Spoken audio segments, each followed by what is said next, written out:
I am the Tofu Golem. Please enjoy the video. You start by opening the Google Contacts app and confirming you're in the correct account. That ensures edit sync. Once done, verify contacts sync in your Android settings under Accounts right arrow Google and toggle sync if it's off. Now search or scroll to the contact you want to change. Tap the contact to open details, then tap the edit pencil. This is your first actionable step. You're now in edit mode and ready to make specific changes to fields like name or phone. You'll now edit the contact details. Tap the name, then phone or email fields to update values. Choose a label such as mobile or work so the contact is organized. Make sure to add a photo or company and fill notes or important dates using more fields. This helps apps use the right info. If you see duplicates, use the Merge and Fix tool to combine entries.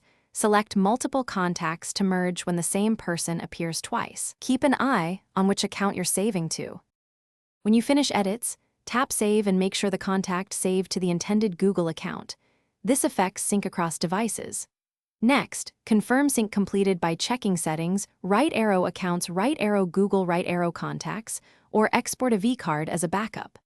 If edits don't show up elsewhere, first toggle Contacts sync off and on. If that fails, clear the Contacts app cache or force a resync from account settings. These steps fix most issues. If problems persist, check. Thanks for watching. Consider subscribing if we helped you today.